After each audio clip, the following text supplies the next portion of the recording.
Um dia, Milfy estava sentada sozinha, comendo carne de monstro que ela havia cuidadosamente cozinhado e moldado em pães de carne. Um homem do Império a viu ali, sozinha, e a visão dela desfrutando da comida chamou sua atenção, especialmente porque a fome o havia dominado completamente. Ele desceu de sua carruagem e se aproximou dela, atraído pelo aroma delicioso. Milfy ficou surpresa. Era a primeira vez que alguém pedia para compartilhar sua carne de monstro. Ela rapidamente abriu seu recipiente, cheia de entusiasmo, e generosamente lhe ofereceu um pouco de comida. O pobre homem sentou-se ao lado dela e pegou um pequeno pãozinho, apenas para descobrir que o sabor superava tudo o que ele já havia provado, sentindo como se fosse a melhor coisa que ele já tinha comido. Ele admirou a carne em choque e notou o cozimento habilidoso e os temperos equilibrados. Quando ele perguntou sobre o tipo de carne, ela respondeu que era de uma besta Bekran. Seu rosto empalideceu, e ele sentiu náuseas, pois nunca imaginara que comeria carne de uma criatura tão mortal. Uma onda de mal-estar o invadiu, mas ele notou a leve zombaria em seu sorriso calmo. Ele percebeu que havia provado algo temido pelas pessoas. Deixou-a apressadamente, incapaz de acreditar no que acontecera, espantado que uma nobre comeria carne tão carregada de veneno. Quanto a Milfy, ela desfrutou de sua refeição, satisfeita que a primeira pessoa a compartilhar sua comida admirou o sabor da carne de Bekron. Ela continuou comendo tranquilamente, explicando que a carne de monstro cozida, quando bem preparada, superava o sabor de cordeiro e carne bovina. Ela desejava encontrar alguém que compartilhasse sua estranha paixão, alguém que entendesse seu amor pela culinária sem vê-la como bizarra. Dias se passaram e o rei organizou um grande banquete, convidando todos os nobres para escolherem parceiros para suas filhas influentes. O local estava repleto de moças bem vestidas, trocando sorrisos, exibindo-se da melhor maneira possível. Enquanto a música delicada começava, Melfi estava ali, seu rosto inocente e olhar misterioso, combinando medo e atração. As garotas ao redor dela conversavam sobre joias, a última moda, e os pretendentes que as acompanhavam. Enquanto isso, sua mente divagava para outro lugar, imaginando como seria a carne de monstro louva-a-Deus se grelhada em fogo brando. Um pensamento sarcástico lhe ocorreu: se essa classe rica soubesse que os monstros que eles temiam poderiam ter um sabor melhor do que a carne deles, sua visão de mundo mudaria completamente. Lady Talbot aproximou-se dela com ar de superioridade, vendo Melfi comendo entre eles como alguém faminta, e ela tentou manter sua compostura diante da multidão. Melfi não conseguia expressar que havia vindo procurar um marido como as outras garotas. O lugar não parecia seu lar, e ela não se encaixava com aqueles ao seu redor. Ela lembrou-se da ameaça de seu padrasto, o conde Marshlighter, de que se ela não se casasse dentro de um ano, seria enviada a um convento para viver em total solidão. Seu pai lhe dissera na época que aceitaria qualquer cavaleiro que ela escolhesse, desde que ele se adequasse à família, mas ela não havia encontrado ninguém neste mundo pretensioso que lhe agradasse. Sua presença entre os aristocratas parecia pesada, e sussurros a seguiam a cada passo, pois ela se tornou conhecida entre eles como a nobre que come monstros. Todos começaram a zombar dela e a evitá-la até que sua reputação fosse arruinada. Ela ignorou isso e fugiu em direção aos cavaleiros, procurando um homem que não a reconhecesse, esperando que ele a aceitasse. Enquanto ela estava lá, um grito horripilante irrompeu, quando um monstro aterrorizante emergiu da floresta, causando pânico e transformando a música em completo caos. As pessoas fugiram como pássaros assustados. No meio da comoção, Milfy viu dois homens idosos que haviam caído no chão e não conseguiam escapar. Ela correu até eles para verificar como estavam, mas a bengala do homem estava quebrada, e ele não conseguia se mover. Ela estendeu a mão para ajudá-lo, mas a besta apareceu atrás dela, enorme e predatória, e era um tipo que ela apreciava, um Becoron. Enquanto todos os outros estavam aterrorizados, seus olhos brilhavam com admiração, pois ela o considerava uma refeição deliciosa. Percebendo que o tempo era essencial, ela tentou puxar os homens idosos para escapar. Sua única preocupação era não deixá-los para trás, enquanto tentava atrair a atenção da besta. No momento em que pensou que a morte a cercava, um homem misterioso, empunhando uma espada brilhante, avançou e decapitou o monstro em um único golpe, e sangue espirrou por toda parte no silêncio que se seguiu. Aquele homem era o duque conhecido como o Louco de Sangue, um guerreiro lendário temido em todo o reino por sua brutalidade em batalha e coração de aço, mas naquela noite, ele revelou outro lado de si mesmo ao salvar surpreendentemente a vida de Milfy. As pessoas ficaram em choque com seu poder, e Milfy estava encantada com seus traços, vendo nele não terror, mas um toque de charme misterioso. Enquanto todos sussurravam de medo, ela o olhava com admiração silenciosa, seus olhos exibindo uma estranha inocência. Quando ele lhe perguntou se ela tinha medo dele, ela notou que os outros não viam em Galbers. Enquanto o rotulavam de louco sanguinário, cruel e impiedoso, ela via uma estranha beleza em seu rosto que a surpreendia profundamente. Esse pensamento foi arrancado de sua mente quando ela notou o sangue do monstro em seu rosto, e ela abruptamente ordenou que ele o lavasse rapidamente, avisando que o sangue de Becoron poderia ser tóxico devido aos venenos mágicos acumulados em seu corpo, e apenas uma gota poderia causar dor intestinal e estomacal severa. No entanto, ela esclareceu que este monstro específico parecia livre desses venenos, e seu sangue poderia ser usado na culinária se preparado corretamente. Galbert não demonstrou interesse em seus avisos, mas ficou espantado com seu conhecimento preciso do mundo dos monstros. Milfy sentiu uma onda de ansiedade, temendo que suas palavras estivessem pesando muito sobre ele, então ela se desculpou por falar demais. Ele lhe entregou uma garrafa de água purificada, já que o sangue do monstro também havia manchado suas roupas, percebendo que ela precisava de limpeza e cuidado. Ele notou suas roupas manchadas de sangue e sentiu que ela não deveria passar o dia daquele jeito, pegando sua mão para levá-la à sua casa próxima, onde ele poderia oferecer-lhe uma roupa limpa. Melfi hesitou, recusando-se a ir, agradecendo-lhe pela preocupação, e insistindo que tinha roupas suficientes, sentindo que sua aparência atual era melhor do que na semana passada, quando ela mesma matou um monstro. Galbers congelou de espanto lutando para acreditar que aquela garota delicada havia conseguido matar um monstro. Ele perguntou seu nome e ela fez uma reverência respeitosa, apresentando-se como a filha do conde Marshlider. Galbers riu calorosamente de sua formalidade excessiva, e Milf ficou intrigada com seu doce riso, pois não esperava tais características em alguém com sua severidade. Ele lhe disse que havia ouvido muito sobre ela e não estava surpreso com seu conhecimento do mundo dos monstros, pois ela era conhecida em todo o reino como a garota que come sua carne. Neste mundo, havia criaturas selvagens, monstros e plantas infundidas com energia mágica venenosa, tornando-as perigosas para humanos e animais, causando doenças, febre e dor intensa. Portanto, as pessoas estavam acostumadas a descartar sua carne. No entanto, Milf era apaixonada por isso, vendo-o como um desafio culinário único. Como ele conhecia sua história, ela não encontrou razão para se esconder, dizendo-lhe com entusiasmo que amava carne de monstro.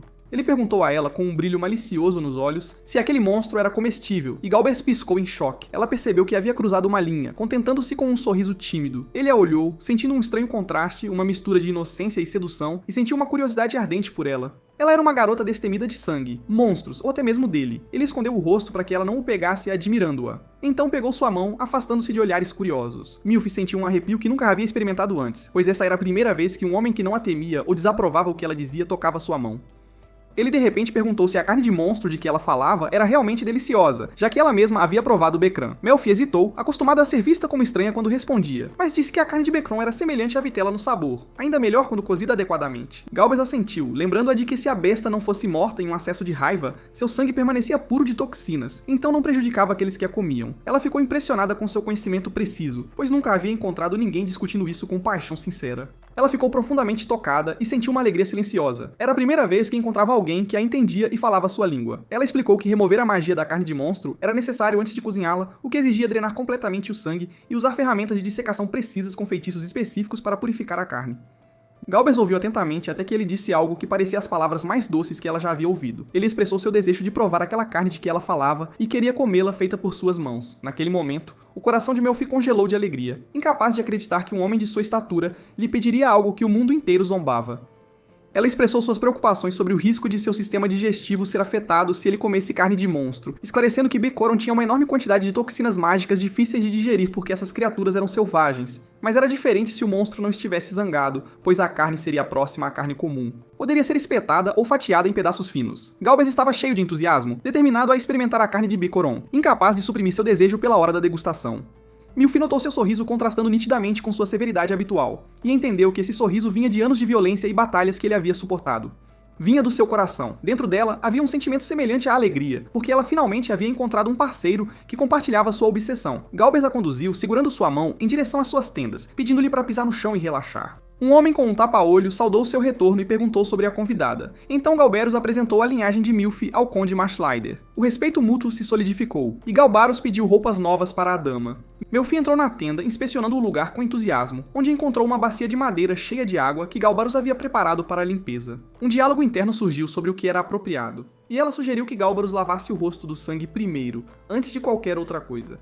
Ela ficou chocada quando ele tirou a camisa, e seus sentimentos de constrangimento se tornaram mútuos. Milfi sentiu uma onda de curiosidade quando teve a chance de observar o corpo de um cavaleiro treinado para combate desde a infância, lembrando-se de um momento em que notou a habilidade de suas mãos ao cortar com maestria o pescoço de uma besta. Eles compartilharam o banho, lavando as mãos juntos, e o desejo de Melfi cresceu para se tornar forte o suficiente para cortar as gargantas dos monstros ela mesma para comer depois. Ela via o treinamento como um meio de alcançar seu sonho. Galbaris duvidou que suas mãos fracas pudessem realizar tal feito sem treinamento extensivo, mas ele não descartou a possibilidade de aprendizado e prática. O constrangimento entre eles diminuiu, e uma promessa se formou de que ele seria quem caçaria os monstros para ela cozinhar. Um brilho cintilou em seus olhos, a pergunta que ela tanto esperava se tornou realidade, suas mãos se entrelaçaram enquanto Galbaros limpava o sangue de seu rosto, e ela o ajudava a se limpar. Quando o caos interrompeu como um estraga-prazeres, reclamando de Galbaros sentado sem camisa na frente de uma garota, mas isso não diminuiu a alegria do dia. Galbaros retornou segurando orgulhosamente a cabeça da besta, que ele considerou a visão mais emocionante, e todos ficaram atônitos com a admiração de Milfi por ela. Milfi subiu na carruagem, voltando para casa após um dia agitado, e ofereceu-lhe uma caixa de comida contendo pedaços da carne da besta. Galbaros pegou um pedaço e o provou, enquanto Kyo se preocupava com a necessidade de testar a carne de monstro para toxinas antes que alguém a consumisse, temendo os efeitos dos venenos mágicos persistentes.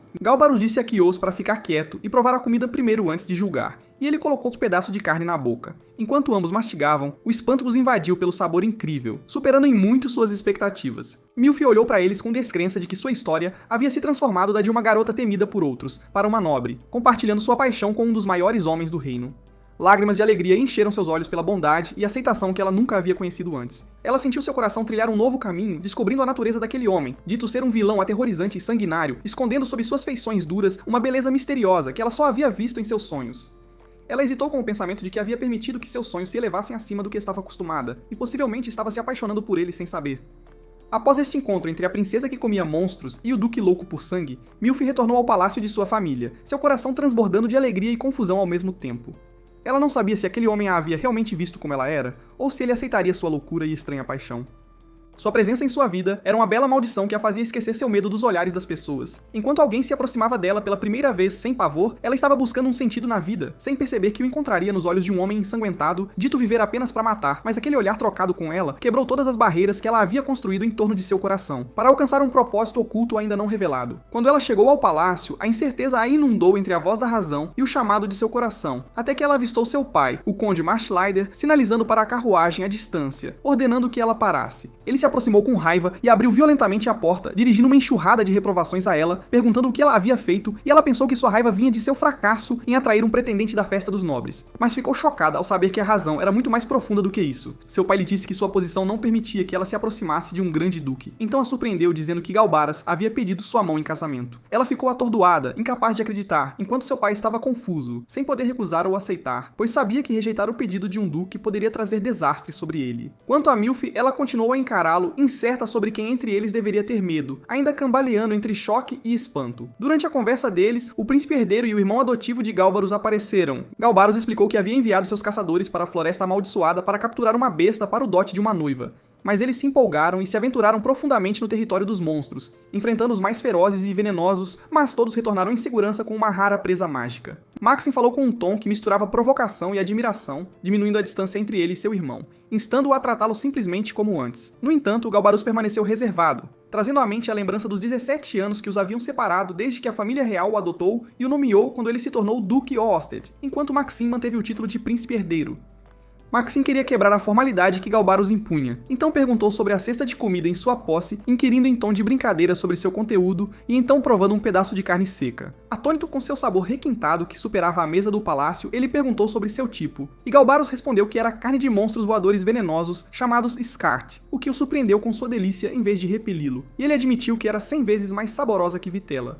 Ele prometeu guardar segredo se Galbaros lhe desse outro pedaço, sabendo que a misteriosa nobre de quem os rumores falavam era quem o havia criado. Galbaros sentiu-se desconfortável ao ouvir Maxim descrevê-la como gananciosa, uma palavra que sempre a havia magoado vinda da boca das pessoas, então ele o corrigiu, dizendo que ela era Melfi, a filha do conde Marshlider. O príncipe olhou para ele com um olhar profundo, compreendendo que essa relação não seria simples, que superava a mera admiração. No entanto, ele disse em um tom indulgente que lhe dava permissão para fazer o que quisesse. Desde que estivesse ciente das consequências de seus passos, Galbaros respondeu com confiança que havia considerado tudo, e que suspenderia as viagens de caça até que ele retornasse. Ele partiu sentindo-se inquieto, envergonhado pelas provocações de seu irmão, enquanto Maxim ficou contemplando a estranheza do que havia escutado.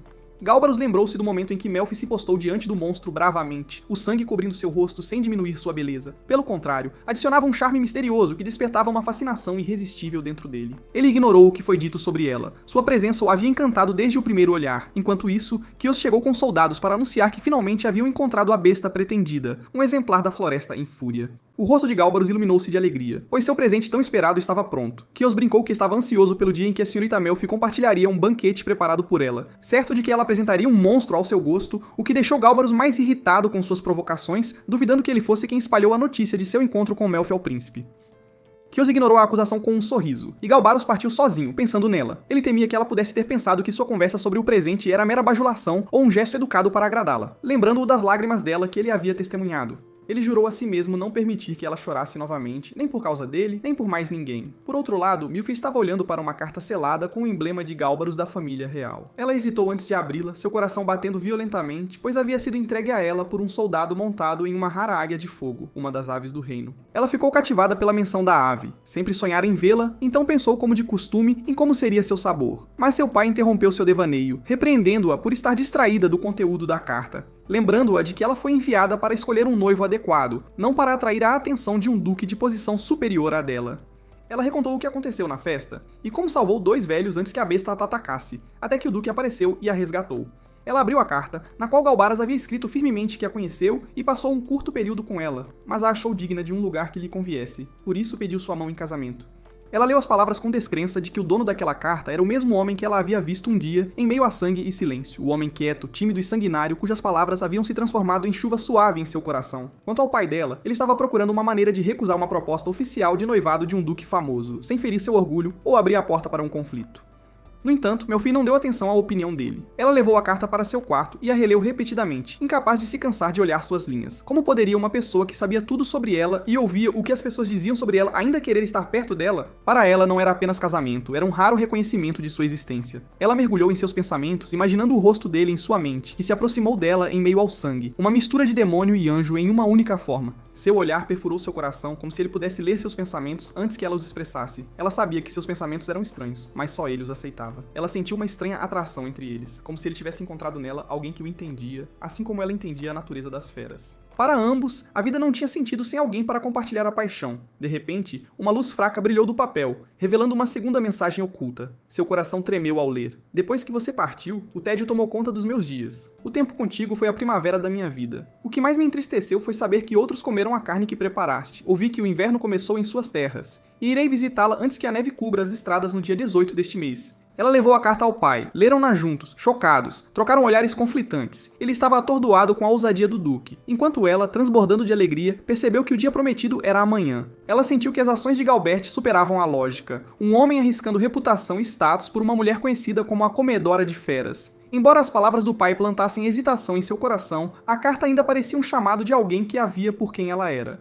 Ela sentou-se em seu quarto, cercada pelo silêncio, segurou a foto da mãe e lembrou-se do antigo conselho de encontrar alguém que a amasse como ela era. Sentiu que esse desejo finalmente se realizara, mas uma pergunta dolorosa permanecia. Ele aceitaria o segredo de seu trabalho no instituto de pesquisa que herdara da mãe? Ela sabia que a missão de sua mãe ainda não estava completa, e tinha que seguir seu caminho até o fim, amasse Galbers ou não. O sonho maior só poderia ser realizado se ela continuasse a fazer da carne de fera a arte que era sua paixão, sua vida e sua herança.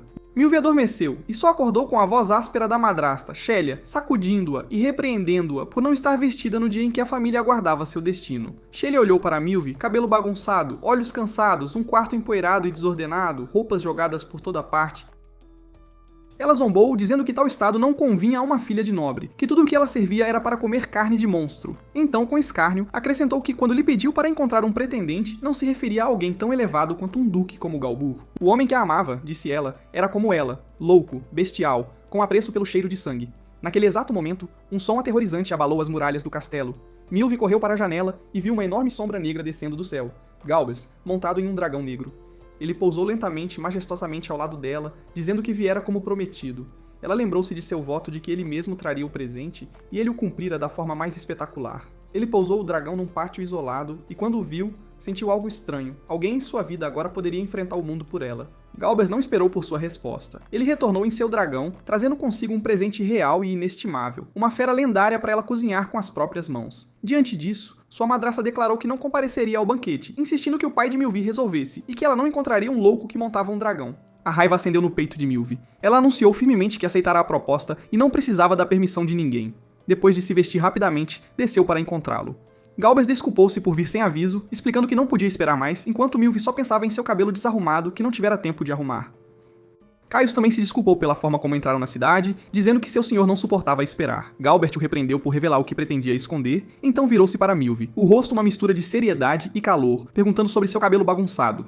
Suas bochechas coraram de vergonha, ele pediu que ela o acompanhasse para mostrar-lhe o presente. Ela ficou atordoada ao ver diante de seus olhos a fera real de que uma vez falara como um sonho distante. Não podia acreditar que seu desejo inocente se tornara realidade. Galbers a levou ao pátio onde a fera aguardava, e era a visão mais magnífica que ela já vira. Diante dela estava o exemplar real, uma das mais raras feras brancas, mas esta era diferente, de pelo dourado, brilhando sob a luz como um tesouro vivo. Sua pele estava entre as mais preciosas, usada apenas por reis. No entanto, Milvi não havia como decoração, mas como um grande banquete desperdiçado nos salões dos ricos. Para ela, deixar sua carne sem uso era um desperdício imperdoável. Galber estava orgulhosamente ao lado dela, radiante de satisfação. Seu presente não era só uma promessa cumprida, mas uma clara declaração de que viera pedir sua mão.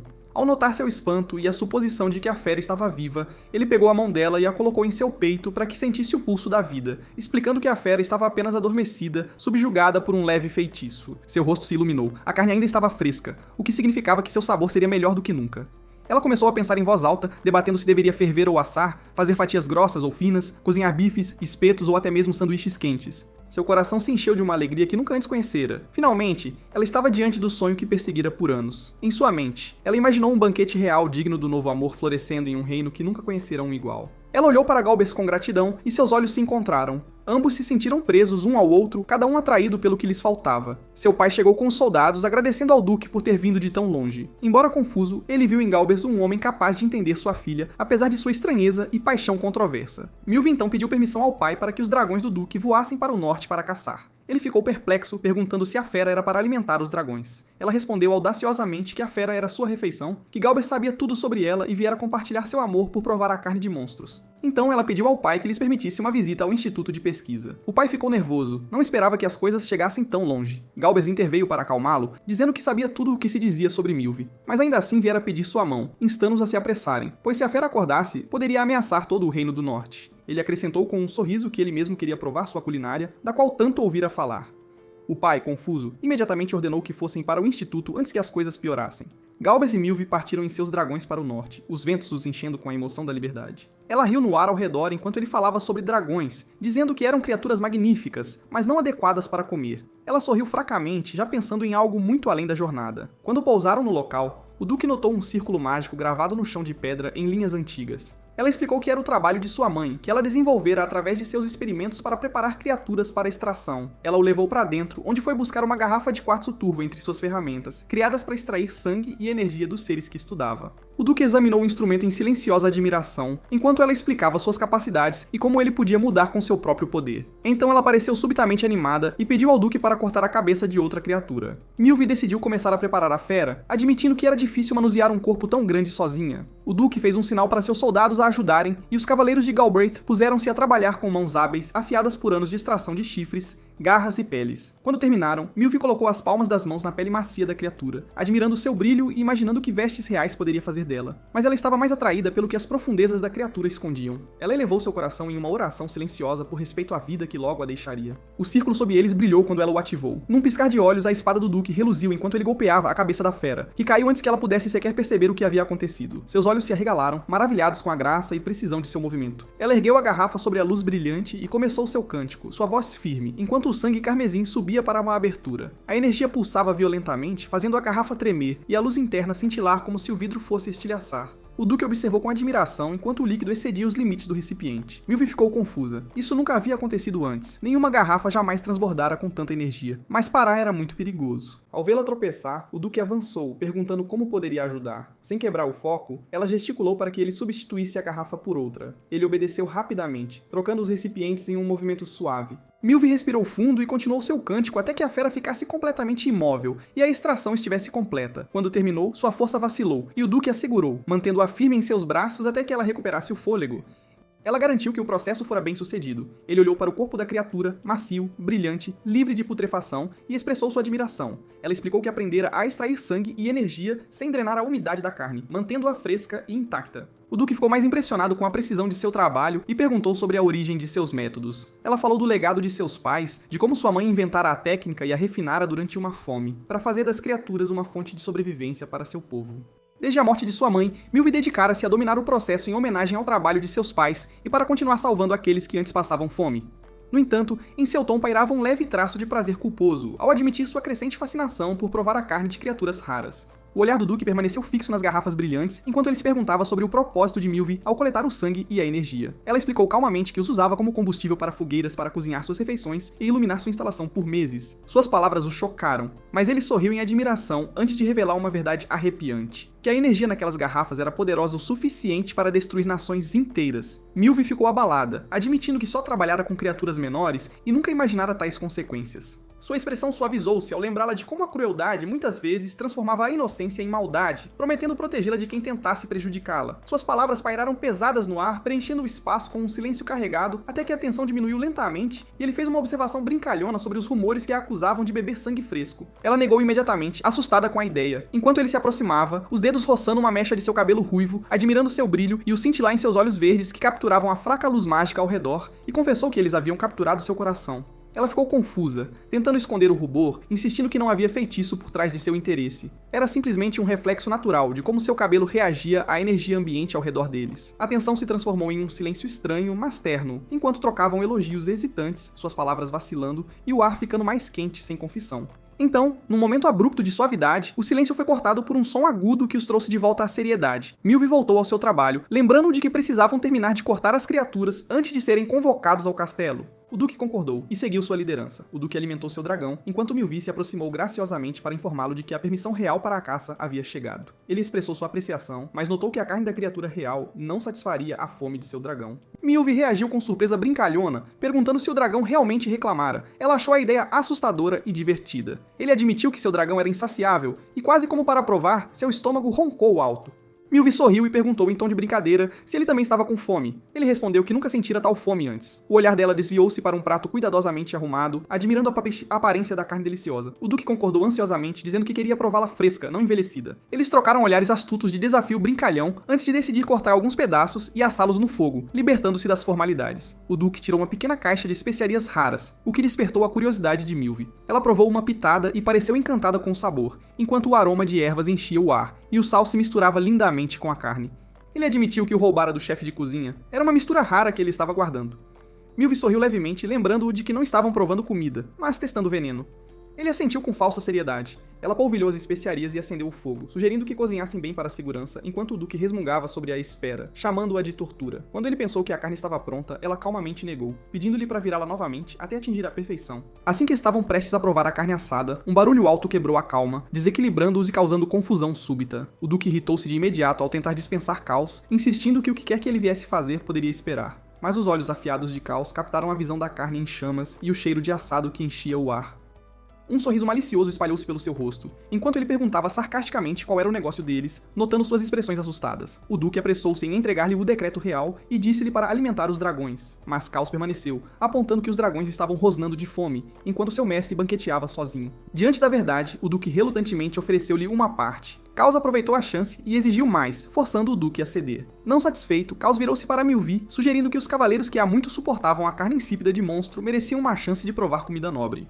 Ele brincou que era um dever honroso testar a refeição antes de servi-la. O cheiro da carne ficou mais rico enquanto cozinhava, despertando fome visível nos olhos dos soldados. O Duque segurava um prato de espetos, guardando o primeiro pedaço para si quando Caos se aproximou, recusando e escolhendo outro apenas por segurança. O rosto do Duque corou enquanto ele se agarrava teimosamente ao primeiro pedaço, mas Caos continuou a provocá-lo, lembrando-o de que era o primeiro prato que Lady Milvi havia preparado para ele. O Duque irritou-se, acusando-o de brincar, mas Caos riu, alegando que estava simplesmente com fome de boa comida. Milvi entregou a Caos um pedaço para provar. Ele o pegou sem hesitar enquanto todos observavam em suspense, então seus olhos se arregalaram de prazer. Ele declarou o sabor excepcional, livre de qualquer gosto selvagem, derretendo na boca com uma riqueza como vinho doce. O rosto de Milvi brilhava de felicidade, enquanto o Duque resmungava que toda a situação era pura tortura, preocupado que pudesse haver magia oculta envolvida. Ele perguntou a Caos se sentia algum mal, e Caos disse com confiança que era perfeitamente seguro, acrescentando que não era nada como a carne dura de fera a que estavam acostumados. Ainda assim, ele alertou que os efeitos mágicos poderiam ser atrasados, então o Duque esperou relutantemente. Milvi explicou que nunca experimentara pessoalmente envenenamento mágico, mas ouvira dizer que os sintomas poderiam aparecer imediatamente ou após uma noite. O Duque, impaciente com a espera, agarrou Caos e declarou que já tivera provocações suficientes e comeria ele mesmo. Os soldados, animados por suas palavras, rapidamente se juntaram, reclamando que não era justo Caos desfrutar sozinho.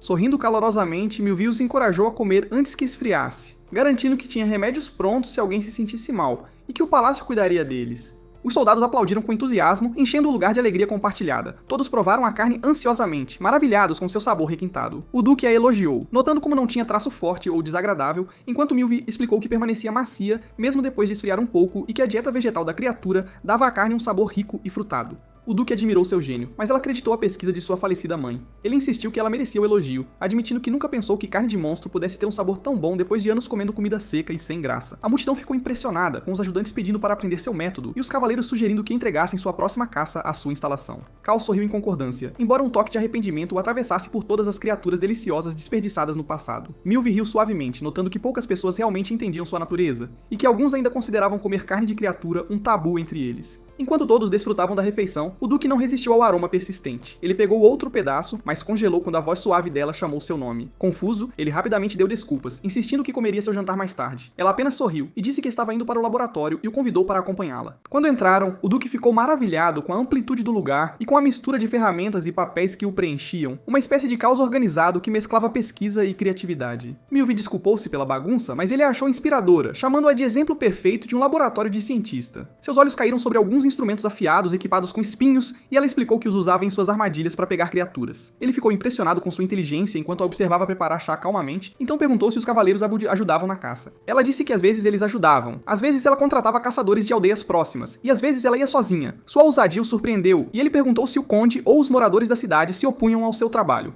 Ela respondeu que não ia contra suas crenças, mas estava ciente do conflito interno que sentiam em relação a ela e à pesquisa de sua mãe, pois mesmo aqueles que sua mãe salvara da fome haviam escondido o fato de que sobreviveram comendo a carne da criatura. O Duque compreendeu sua dificuldade e mencionou como, em seu próprio reino, era amplamente acreditado que comer as criaturas era proibido. Milvie admitiu que não era corajosa, apenas dedicada a continuar o legado de sua mãe. O Duque então perguntou por que ela insistia em seguir um caminho que seu povo rejeitava, e ela o lembrou da tragédia que acontecera 17 anos atrás. Ele a sentiu tristemente, lembrando-se disso como a razão pela qual fora criado como pupilo por outra família. Ele gentilmente pegou a mão dela e a levou ao sofá, dizendo que a história era mais fácil de ser contada cara a cara. Uma vez sentados, ele pediu que ela falasse abertamente e perguntou sobre a origem do apelido Demônio Ganancioso que as pessoas lhe haviam dado. Ela hesitou por um momento, e ele suavemente trouxe a conversa de volta ao motivo de sua visita e proposta, explicando que sabia muito sobre a família dela. Ela admitiu que seu passado e reputação a tornavam um fardo na sociedade nobre, mas ele descartou a ideia, insistindo que não queria que ela desistisse de sua pesquisa, e que a família Galbraith poderia dar-lhe a liberdade de continuar seu trabalho sem restrições. Ele ergueu o olhar para ela e disse que queria conhecê-la melhor, não apenas em sua ciência, mas também como pessoa. Milvie congelou, sem saber o que dizer. Ele continuou, confessando dolorosamente que ele também fora chamado de Duque Sanguinário, um homem encharcado no sangue de criaturas que não se via digno de seu título. Então ele perguntou se ela tinha medo dele. Naquele instante, ela percebeu com o coração a tremer que quando ele disse que queria realmente conhecê-la, ele se referia à sua alma, a parte dela que sentia medo, assim como ele sentia, e que escondia suas próprias fraquezas, exatamente como ele fazia. Dentro dela, as emoções se chocavam. Ela se perguntava se ele havia de fato como uma parceira ou apenas como um novo experimento que despertava sua curiosidade. A última pergunta pairava em seu peito. Galbra permaneceria ao seu lado depois de saber tudo sobre a pesquisa do Instituto, seu verdadeiro objetivo e a razão que herdou da mãe que a fazia comer a carne de monstros? Ele ainda a olharia com aquele olhar repleto de amor e admiração, ou a veria como todos os outros haviam? E quando os segredos e experimentos de sua mãe fossem revelados diante dele, ele escolheria compartilhar a visão dela ou fugiria de volta para as sombras de onde veio? Milvie não se importou com as palavras duras de Galbus sobre si mesmo. Ela lhe disse que era impossível para ela chamá-lo de assustador e que o achava bonito, nada amedrontador. Isso deixou Galbus extremamente envergonhado, sem saber onde se esconder. Ele perguntou se ela realmente pensava assim, e Milvie garantiu que ele era muito bonito, ela estava animada. Embora temesse tê-lo magoado com suas palavras, então continuou a elogiá-lo bastante. Ela disse que a beleza dele fazia seu coração disparar, mas Galbrus perguntou se isso a deixava com medo. Milvie repetiu que era maravilhoso para ela, e nesse ponto Galbrus suspeitou que ela pudesse estar sob algum feitiço. Mas Milvie disse que nunca havia esquecido sua perspicácia. Então Galbrus percebeu que Milvie se incomodava com sua rudeza, mas ela lhe disse que isso era natural para alguém que caça monstros, que seu papel era muito importante, e que lutar contra monstros significava que era normal o sangue espirrar nele. Mesmo assim, Galbrus disse que lhe faltava refinamento, e que isso poderia incomodá-la. Mas Milvie afirmou que o via como alguém que trazia paz não apenas ao povo, mas a toda a nação, e que, aos olhos dela, ele era muito nobre. Então Galbrus perguntou a Milvie o que ela pensava dele como um noivo. Ela ficou surpresa com a pergunta, então começou a imaginar Galbrus como um noivo, e pensou que mesmo nesta fase, ele se sairia muito bem como um cavaleiro. Milvie disse a si mesma que Galbrus seria mais do que suficiente como um duque, embora suas posições sociais apresentassem um dilema. Ainda assim, ela pensou que seria perfeito tê-lo por perto o dia inteiro, e que esse homem a deixaria fazer o que quisesse, sem restrições. Então ela disse que responderia à pergunta dele. Ela afirmou que ele seria um marido perfeito para qualquer moça, mas se perguntou por que ele a havia escolhido. Ela acrescentou que o povo jamais a aceitaria, já que a fé vitalista não era comum no país de Galbus. Mas se ele se casasse com a devoradora de carne maligna que todos evitavam? Antes que ela pudesse terminar, Galbrus a interrompeu e disse que o povo a acolheria calorosamente. Então ele perguntou se ela conhecia a floresta Irazene. Milvie respondeu que conhecia bem a floresta e que ela estava cheia de monstros, o que surpreendeu Galbrus, pois quanto mais monstros ele matava, mais apareciam. Ele disse que podia descartar as carcaças deles, mas onde monstros se enfureciam, energia mágica se acumulava, eventualmente produzindo toxinas mágicas. Ele disse que tinha que continuar caçando monstros para evitar isso, pois era o destino de todos que carregavam o nome Galbrus. Mas para Galbrus, monstros eram meramente presas. Por isso ele ficou chocado ao ouvir Milvi falar com desejo sobre comê-los e vê-la preparar aquele prato real. A perspectiva dela sobre as coisas era bastante avançada. Galbrus admitiu a Milvi que seu povo também comia monstros, mas nunca pensou que pudesse ser um método para drená-los de sua magia. Milvi esperava que essa não fosse sua única força. Galbrus perguntou se ela transformava monstros em valiosas fontes de alimento. Ele disse que naturalmente as pessoas a acolheriam então. Milvi percebeu que sua pesquisa poderia ser útil para Galbrus. Ela disse a si mesma que, se pudesse ajudar alguém, então sua própria pesquisa e a pesquisa de sua mãe finalmente seriam realizadas, e isso era tudo o que ela precisava para se sentir completa. Galbrus disse a Milvi que ela não precisaria de nada enquanto estivesse com ele, que ele a protegeria de todo o mal, e pediu que ela usasse seu vasto conhecimento para ajudar o povo.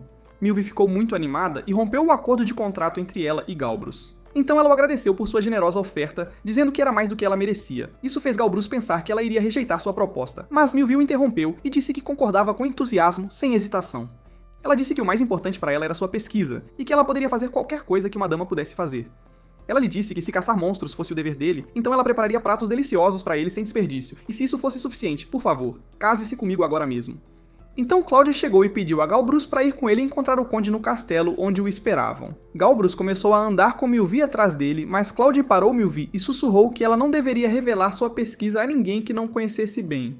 Então ele disse a Galbrus que lideraria o caminho. Enquanto caminhavam até o conde, Galbrus se lembrou de quando Cláudia havia escutado sua conversa com Milvi, e pensou novamente em como o duque sanguinário havia proposto o casamento à filha do conde. Quando entraram na câmara do conde, Galbrus pediu a mão de Milvi em casamento, e disse que era uma grande honra. O conde disse a Galbrus que a notícia era muito boa para ele, mas e o incidente do banquete? Galbrus respondeu que aquele dia havia sido muito monótono para ele, pois havia matado monstros e ficado coberto de sangue. E quando Milvi o viu, ela não teve medo algum e nem sequer desviou o olhar. Ele sabia que isso era surpreendente, e que nem mesmo um de seus próprios familiares conseguia superar aquele evento. Depois que o conde concordou, Galbrus pediu que ele assinasse o contrato, mas o conde explicou o problema de Milvi, que ela comia carne de monstro. Galbrus disse que não tinha problema com isso, e na verdade até a incentivava. O conde assinou o contrato e disse a Galbrus que estava muito grato por ele admirar sua filha, mas Galbrus lhe disse que não era apenas admiração, ele a desejava de verdade. O conde então perguntou por que ele procurava uma noiva, quando sua família já havia adotado muitos herdeiros por gerações. Galbrus disse que era uma pergunta natural, mas a resposta do conde viria no devido tempo. Então ele explicou por que a queria, porque ela era atraente. O conde riu, mas depois disse que, nesta terra, onde a fé do espiritualismo era forte, o destino dela era viver na vergonha. Ele havia planejado enviá-la para um convento. Ele fora forçado a tomar muitas decisões, contudo, seu status de conde o impedia de fazer tudo o que desejava. Mesmo sendo seu pai, ele não podia protegê-la. Mas Galbrus deu sua palavra ao conde. Uma vez que Milvi se juntasse à família Galbrus, ele a protegeria e pediu que ele ficasse tranquilo e deixasse tudo com ele. 10 dias depois, Milvi reuniu seus pertences para se mudar para a mansão de Galbrus. Ela também coletou tudo relacionado à sua pesquisa, como Galbrus havia pedido. Galbrus lançou um poderoso encantamento sobre o contrato de noivado deles e garantiu a Milvi que não se preocupasse com nada. Ele jurou nunca quebrar o noivado deles, então segurou a mão dela e disse que queria igualar a sinceridade e a determinação que via nela, e pediu que ela não contasse a Caius, para que ele não resmungasse com ela. Então o conde pediu a Galbrus para não mencionar esse detalhe a Milvi, mas Galbrus disse que o conde era quem espalhava rumores sobre a bruxa gananciosa, na alta sociedade, manchando deliberadamente a reputação dela para protegê-la daqueles que queriam explorar sua pesquisa para o mal. Nesse ponto, o conde admitiu que havia ido longe demais, mas Galbrus pediu que ele tentasse limitar isso no futuro. Então Melfi perguntou sobre o que estavam falando, mas eles não a responderam. Melfi então foi para seu quarto, e um dos servos veio dizer-lhe que o modelo real estava pronto para transporte e que os dragões levariam a carga congelada pelo ar. Isso deixou Milfi muito animada. Ela agradeceu a Mulan e pediu que ele se certificasse de que tudo permanecesse congelado. Então Mulan perguntou, e quanto à pele dourada pertencente ao modelo real? Milfi decidiu deixá-la no lugar, dizendo que costuraria casacos quentes para seu pai e o filho dele. Depois disso, Mulan partiu e Milfi o agradeceu novamente. Milfi olhou para os itens restantes e viu que estava quase terminando, mas por um momento pensou em quão rapidamente ela estaria se mudando para a casa de seu noivo. Ela se perguntou se era assim que geralmente acontecia com casais noivos ou casados. Então ela se lembrou do que Galbrus lhe havia dito, que o inverno em Marshall era muito longo, e ele não queria esperar até a primavera. Ela voltou ao presente e disse que tinha que se preparar para conhecer a família dele. Então ela segurou a foto de sua mãe e se perguntou, como foi para você, mãe? Ela sentia muita falta dela. Depois disso, um dos servos entrou e disse que Galbrus a esperava. Milfi pediu ao servo, Herman, que cuidasse bem do conde, e Herman garantiu que o faria. Ela então saiu do quarto, dando uma última olhada antes de partir, incapaz de acreditar que nunca mais voltaria ali. Ela então foi ao quarto de seu pai, bateu na porta e entrou, apenas para encontrar Shelia lá dentro. Milfi perguntou o que ela estava fazendo ali. Chelia respondeu que era a madrasta de Melfi e tinha que se despedir da filha antes do casamento. Então acrescentou que o cheiro de dragões era repugnante. Melfi perguntou onde estava seu pai, e Chelia disse que ele estava lá fora, organizando a bagagem de Melfi que seria enviada para a casa de Galbruz. Chelia disse a Milfi para não deixar nenhum de seus pertences para trás, mas Milfi disse que deixaria a pele dourada e pediu a Chelia que a usasse para fazer roupas para seu pai e o filho dele. Mas Chelia repreendeu Milfi, acusando-a de seduzir Galbruz para se casar com ela. Ela também lhe disse que se ela e o duque tivessem um filho, o filho de Chelia seria o único herdeiro da família. Milfi lhe disse que havia se casado fora da família e dedicaria sua vida a servir a família Galbruz.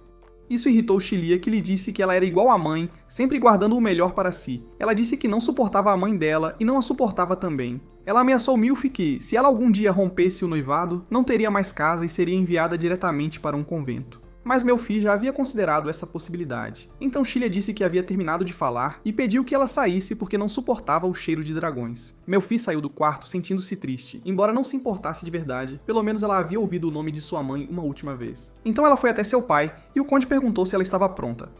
Melfi disse que sim, que havia arrumado tudo e estava usando o casaco de sua mãe. Ela também se lembrou de sua mãe e perguntou ao pai se sua mãe o havia feito durante o inverno, certo? O conde confirmou, dizendo que ela havia visto sua primeira neve naquela cidade e ficara tão animada que adoeceu. Ela sempre se comportava como uma criança, ele acrescentou, antes de se desculpar. Mas Milfi pediu que ele não o fizesse, então Galbruz chegou, voando do céu. Ele disse a Milfi que viera por ela. Milfi deu um passo em sua direção e Galbruz beijou sua mão e perguntou como ela estava, deixando-a tão tímida que o conde riu deles, surpreso com a ousadia de Galbruz. Galbruz então disse ao conde que amava verdadeiramente sua filha. Ele perguntou a Milfi se ela havia terminado de arrumar as malas, ela disse que sim. Ele então perguntou se ela queria todas aquelas coisas, mas Milfi realmente não as queria. Ele perguntou se deveria queimá-las, então segurou a mão dela com firmeza e disse ao conde que levaria Milfi consigo. O conde se despediu de sua filha e disse que se veriam na primavera, mas Galbruz lhe disse que ela talvez não pudesse voltar até lá. O conde perguntou sobre os itens que deveriam ser arranjados com a família Galbruz para o casamento, mas Galbruz disse que lhe enviaria tudo o que fosse necessário. Melfi ficou surpresa com suas palavras, então eles voaram alto com o dragão. O conde disse a Galbruz que havia muitas coisas que precisavam discutir, mas Galbruz lhe disse para não se preocupar, ele protegeria Melfi, já que tinha tanto a força quanto o status para fazê-lo. Ele acrescentou que queimar o lixo seria uma tarefa tediosa para eles. Então, como estava de bom humor hoje, ele mesmo cuidaria disso. Ele queimou tudo. Mas Claudia achou que Galbruz havia ido longe demais, e Galbruz pediu que ele o perdoasse, convidando-o a servir a família Galbruz, prometendo fazer um lugar especial para ele. Claudia recusou firmemente, deixando Melfi muito surpresa. Depois que todos ficaram maravilhados com o fogo que Galbruz havia causado, Galbruz estava conversando com Melfi enquanto voavam nas costas do dragão. Então Galbruz perguntou a Melfi se ela sentiria falta de casa, mas Melfi naturalmente sentiria, contudo, ela também queria ver um futuro melhor com ele. Galbruz aconselhou Melfi a agir naturalmente no castelo de Galbruz, e o que era exigido dela como esposa era apreciar e confortar seu marido. Mas Melfi não sabia se era capaz de fazer isso ou não. No entanto, Galbruz abraçou Melfi e disse que ela ficaria bem e que ele se sentia em paz com ela agora, o que deixou Melfi muito tímida. Então Galbruz disse a Melfi que gostava de ouvi-la falar sobre monstros e disse que era fácil procurar monstros na cidade de Galbus e que ele caçaria monstros para ela, o que deixou Melfi maravilhada. Mas Galbruz também lhe disse que os cavaleiros que haviam experimentado o modelo real aparentemente espalharam a notícia e que todos os homens estavam ansiosamente esperando para ver que outros monstros ela traria, o que deixou Melfi muito feliz com isso. E ela disse a si mesma que o duque era um homem muito gentil. Enquanto continuavam voando, Melfi viu o lugar de cima, delineado em vermelho, e disse a Galbruz que era muito bom. Mas Galbruz disse a Melfi que era como a cor do cabelo dela, e que era lindo, mas Melfi disse que não era tão bonito assim, mas Galbruz lhe falou sobre quando ela estava usando magia, o que fazia seu cabelo brilhar, e que ele estava muito fascinado por isso. Ele colocou as mãos no cabelo de Melfi e disse que ela era linda, o que deixou Melfi muito envergonhada quando ele tocou seu cabelo. Então a noite caiu sobre eles, e Melfi continuou maravilhada, mas os dragões tinham luz em suas cabeças para que pudessem reconhecer a localização uns dos outros. Mas enquanto estavam a caminho, passaram por uma cidade, e os habitantes viram os dragões como meteoros no céu. Galbruz disse a Melfi que estavam indo para uma fortaleza aposentada na fronteira, mas ele lhe disse para não se preocupar, pois ela se sentiu apreensiva quando ele falou sobre uma fortaleza. Mas Galbruz a tranquilizou e disse que encontraria um quarto onde ela se sentiria confortável. Melfi se perguntou se havia rios e florestas na fronteira e se tomariam café da manhã e jantar amanhã ao ar livre, mas era óbvio que Galbruz a havia entendido mal e que ela ficou muito animada porque Melfi pensou que isso tornaria a alimentação dos dragões mais simples e fácil. Mas Galbruz pensou que os dragões só precisavam de um lugar para dormir e apenas carregavam rações de campo, e pensou que Melfi preferia a cidade. Mas Melfi pediu a Galbruz para não se preocupar com ela, E também lhe disse que monstros-peixes são abundantes agora porque esta é a estação de reprodução deles. E pode haver frutas-monstro na floresta também. E se eles tivessem monstros que ela só tinha visto em livros, ela também queria experimentá-los, o que fez Galbrus rir dos monstros-peixe. E lhe disse que havia zanas no rio nesta época do ano, o que surpreendeu Melfi porque eles não tinham zanas em seu país, e ela gostaria de experimentar um se Galbrus pudesse pegá-lo, mas Galbrus lhe disse que precisava de uma emboscada apertada e puxá-los da água, o que fez Melfi desesperar porque ela soube que pegar Zainas levaria muito tempo. Mas Galbrus pediu a Melfi para não desesperar, porque nesta época do ano a noite é muito longa, e ele armaria uma emboscada para ela esta noite e a verificaria amanhã de manhã. Melfi perguntou a Galbrus se ele estava falando sério, mas Galbrus viu que uma refeição quente e fresca era melhor do que rações pré-preparadas e que ele estava ansioso pelo café da manhã de amanhã. Mas Melfi se lembrou das palavras de Caio para ela de que seus cavaleiros não haviam comido nada além de carne de monstro terrível até agora. Então ela voltou ao presente e perguntou a Galbrus se ele havia cozinhado algum dos monstros que havia matado antes. Mas Galbrus lhe disse que ela não chamaria aquilo de culinária completa porque era rançoso e duro, e ele lhe disse que eles recorreriam a isso em missões longas quando sentissem fome, e que o grelhariam para não machucar seus estômagos, mas no final eles sofreriam por causa de seus estômagos. Mas Melfi pensou que eles o haviam comido sem remover as toxinas, e perguntou se ele sabia que tipo de monstro ele havia comido. Galbrus a respondeu e disse que eram abelúvia, e que eram rançosas, e algumas delas eram basicamente intragáveis, e isso não podia ser considerado alimento. E parecia que estava cercada por um fogo muito ardente, e seu interior era como lama, mas ele perdeu a consciência e não se lembrava se a havia bebido em seu estado de extrema fome. Depois que chegaram ao forte aposentado, ele pediu a Melfi para se segurar nele com força e começou a descida rápida. Enquanto os cavaleiros conversavam com os guardas, Galbrus pediu a Melfi para desembalar os bens de que precisaria naquele lugar. Enquanto Melfi fazia isso, Galbrus se aproximou dela e disse que não era tarde demais para entrar na cidade e que ele havia perdido a cabeça ao pensar em permitir que ela ficasse ali por uma noite. Mas Melfi não se sentiu incomodada com isso de forma alguma e disse que aquele forte a lembrava de seu centro de pesquisa e que era normal para ela dormir no chão e, além disso, ele estaria com ela e não havia nada com que se preocupar. Então eles se mudaram para o quarto de Melfi, e Galbrus pediu que ela descansasse da viagem, mas Melfi lhe disse que não se sentia cansada porque ele a havia provido de magia. Então Melfi sentiu um cheiro estranho e começou a seguir o cheiro, então disse a Galbrus sobre a presença de algo não muito bom. Então ela foi para a cozinha, o que levou à surpresa dos servos com sua presença, e um dos servos lhe disse que ela não deveria estar ali. Mas Melfi pediu a permissão do rei, então lhes disse que estavam cozinhando mingau ralo e disse que aquilo não o saciaria, mas ela colocou suas coisas na mesa e lhes mostrou carne de mudele real, o que levou ao espanto dos servos. Melfi lhes disse que era mudele real salgado, e disse que tinha muita certeza disso, mas um dos servos, chamado Zet, perguntou se aquela era a carne da besta dourada, mas Mulan pediu ao amigo para não franzir a testa porque Melfi havia trazido aquela carne para eles. Melfi perguntou a Zet: "Você não estava presente durante a degustação, estava?" Então Zet perguntou a Mulan se ele tinha certeza de que ele e o Sr. Kills não haviam perdido a cabeça, e Mulan tinha certeza disso. Então Melfi cortou a carne e a colocou no fogo para remover as toxinas, e pediu a Zet para experimentá-la. Mas Mulan pediu a Melfi que ele também queria experimentar. Mas Zet não conseguia acreditar que comeria aquilo. Mas Mulan lhe disse que ele perderia muitas coisas se fosse puro. Então Melfi preparou sua porção de carne e a deu a ele. E quando Mulan comeu seu pedaço, ele gostou muito, e disse que era muito delicioso e fresco também. Mas os servos ouviram a voz de Galbrus, o que os deixou chocados, e Galbrus também pediu a Melfi que ele queria comer daquilo. Melfi se aproximou de Galbrus e lhe disse que a porção dele também estava disponível, e o segurou, e depois ela pediu que ele comesse. Mas Galbrus recusou, porque ela não o havia alimentado primeiro.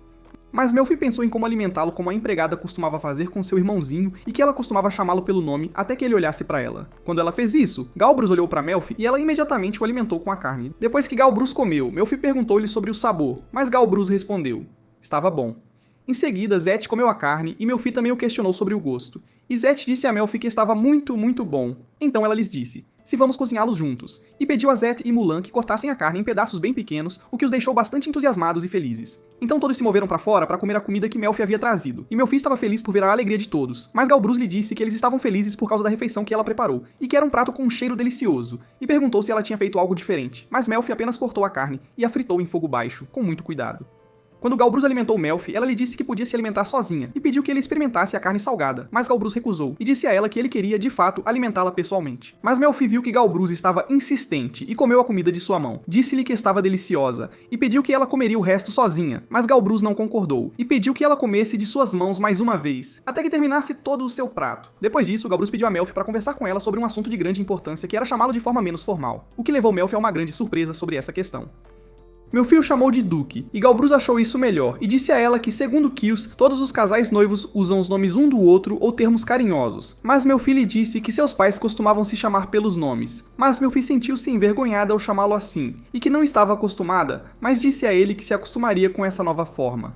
Mas Galbrus sugeriu que ela o chamasse pelo seu título, mas Melfi o chamou de Roger, o que fez com que seus olhos ficassem dourados, o que surpreendeu Melfi, e ela lhe disse que seus olhos haviam mudado e perguntou se ele estava bem. Ela pediu ajuda a um dos assistentes, preocupada. Quando Mulan se aproximou deles, Galbrus disse que estava bem e que havia perdido o controle de seu poder mágico por apenas um breve momento. Melfi pensou e disse a si mesma que isso aconteceu com ele por causa da carne que ela lhes deu. Mas Mulan tentou tranquilizar Melfi sobre Galbrus, e disse para ela não se preocupar, pois o poder mágico de Galbrus era imenso e ele podia armazená-lo muito mais do que qualquer pessoa comum, e que ele melhoraria quando liberasse um pouco dessa energia. Mas Galbrus disse a Melfi que estava bem e que iria caçar Zanos. Mas Melfi descobriu que o poder de Galbrus era muito mais forte do que o de qualquer pessoa comum, e que tanto monstros quanto humanos possuem poder mágico dentro de si, e quando ele se acumula e cristaliza dentro do monstro, ele secreta toxinas e os leva à loucura completa.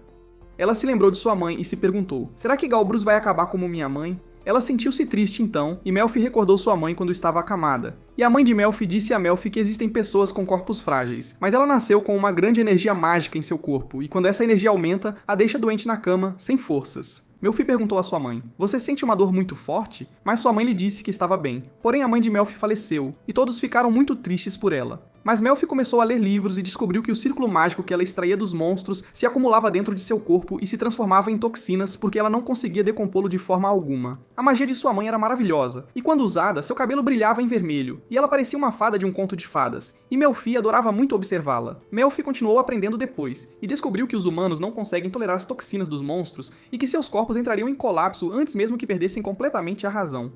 Mas enquanto ela estava estudando, caiu em um grande poço, mas prometeu que completaria sua pesquisa para salvar Galbrus. Então ela retornou ao presente e percebeu que estava sonhando, e acordou do sono, e ficou muito surpresa que o casaco de Galbrus estivesse sobre ela, aquecendo-a. Então ela imaginou que dormiu no chão e que o Duque a encontrou e a carregou, e ela viu que isso era muito embaraçoso. Então Melfi foi até Galbrus, e Galbrus disse a Melfi, você já acordou. Então Melfi perguntou a Galbrus sobre sua condição, mas Galbrus se desculpou com ela por ter causado sua preocupação e pensou que ela estava surpresa, porque ele não havia lhe contado nada. Então Melfi perguntou a Galbrus se o poder mágico não havia cristalizado dentro dele, certo?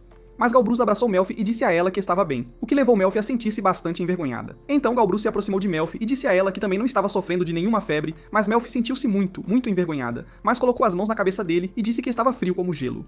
Mas Galbrus estava assim porque havia mergulhado na água do rio. Mas Melfi perguntou a Galbrus mais uma vez, você tem certeza de que está bem? E que ele poderia ficar doente se permanecesse tão frio assim.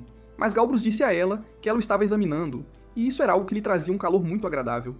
Mas Melfi disse a ele para vestir melhor seu casaco. Quando Galbrus vestiu seu casaco, ele disse a ela que havia caçado algo inesperado para ela. Mas Melfi lhe disse que a saúde dele era muito mais importante do que os Zanas. Mas Galbrus a abraçou mais uma vez e disse a ela que ficariam aquecidos assim, e que dariam uma olhada rápida. E ele estava muito feliz com tudo. Melfi perguntou a Galbrus, você ainda não matou o peixe Zana que pegou? Galbrus confirmou que ainda não o havia matado e que ele ainda estava na rede de pesca, mas Melfi queria muito cozinhá-lo depois que fosse morto. Galbrus concordou muito com essa ideia, mas Melfi viu que Galbrus precisava de descanso porque não havia dormido bem. No entanto, Galbrus disse a Melfi que se sentia confortável com ela ao seu lado e disse a ela que seu cabelo era muito macio, o que fez Melfi sentir-se extremamente envergonhada. Ela disse a Galbrus que estava muito suja, mas Galbrus também estava sujo e a abraçou. Então Zet veio até eles, e Melfi disse que estava feliz por ele ter vindo naquele momento, o que também deixou Zet envergonhado. Depois disso, Melfi ficou satisfeita que todos estavam presentes e disse a eles que cozinharia o peixe Zana para eles hoje, com muito carinho. Ela perguntou a eles quem poderia trazer óleo e farinha para usar no preparo. Aqui Zet disse que poderia trazê-los e Melfi sentiu-se muito grata a ele por sua ajuda. Então Melfi saiu e foi até Galbrus, e disse a ele que estava pronta para ir com ele ver o peixe Chanes com grande expectativa. Mas Galbrus perguntou a Melfi se ela estava preparada, mas Melfi mostrou-lhe um papel com círculos mágicos desenhados e disse a ele que isso a ajudava também. Galbrus achou que era uma ideia bastante interessante. Galbrus perguntou a Melfi se ela colaria esse papel nos Sainas para o ritual. Melfi disse, claro, porque a água lavaria um círculo desenhado no chão. Então eles se moveram para o lago e Galbrus pediu a Melfi para recuar um pouco e pediu aos soldados que puxassem a rede e disse a eles para terem muito cuidado porque é um peixe que se assemelha a um monstro. Os soldados puxaram a rede repetidamente até conseguirem tirar o peixe do lago. Melfi ficou extremamente maravilhada ao vê-lo, e que não era como o que existia nas imagens dos livros que ela havia lido, e que se ela fosse mordida por seus dentes, uma parte de seu corpo seria completamente decepada. Aqui Galbrus, enquanto usava sua magia, pediu a Melfi para ter muito cuidado, então Galbrus perguntou, devo cortar cortar a cabeça dele agora ou o quê? Melfi disse. Não, devemos matá-lo com esta lâmina que foi feita na cidade de Galbrus, especialmente para isso. Ela levantou a lâmina, mas não conseguiu controlá-la bem porque era muito pesada. Galbrus perguntou a Melfi se ela pretendia fazer isso sozinha. Melfi disse que queria fazer isso, mas não achava que era mais capaz. Galbrus pegou a espada dela e disse: eu já te disse antes para deixar o trabalho pesado para mim, que sou mais forte. Melfi se lembrou de quando Galbrus disse no passado para deixar a luta para ele. Então Galbrus avançou para o peixe e pediu a Melfi para lhe dizer como fazer isso.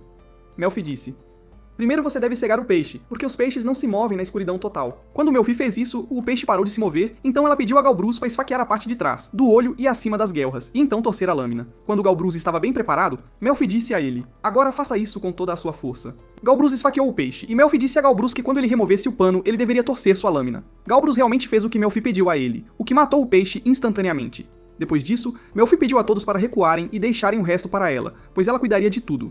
Então Melfi colou os papéis de feitiço no peixe e lançou seu feitiço, extraindo todo o sangue do peixe até que a garrafa estivesse completamente cheia. Então ela deu a garrafa a Galbrus. Melfi queria remover a cabeça, os órgãos e as escamas também, para o preparo. Então ela pediu a Galbrus para ensiná-la a fazer isso para que ela não tivesse que perguntar a ele todas as vezes. Mas Galbrus sorriu e disse que havia cortado muitas cabeças de monstros. Mas ele não tinha o mesmo entusiasmo que Melfi possuía, e ele não gosta disso a menos que esteja cozinhando monstros com ela, em sua companhia. Melfi também estava feliz cozinhando com ele e com todos, e ela se lembrou de quando estava em sua cidade, costumava fazer isso, e sua pesquisa sozinha também. Quando os soldados levantaram o peixe, Melfi disse animadamente: vamos cortar a cabeça e os órgãos também com muita energia, o que também animou os soldados presentes. Depois disso, o peixe foi colocado em uma caixa de madeira, e Galbrus estava pronto para cortar a cabeça, mas ele perguntou a Melfi como fazer isso.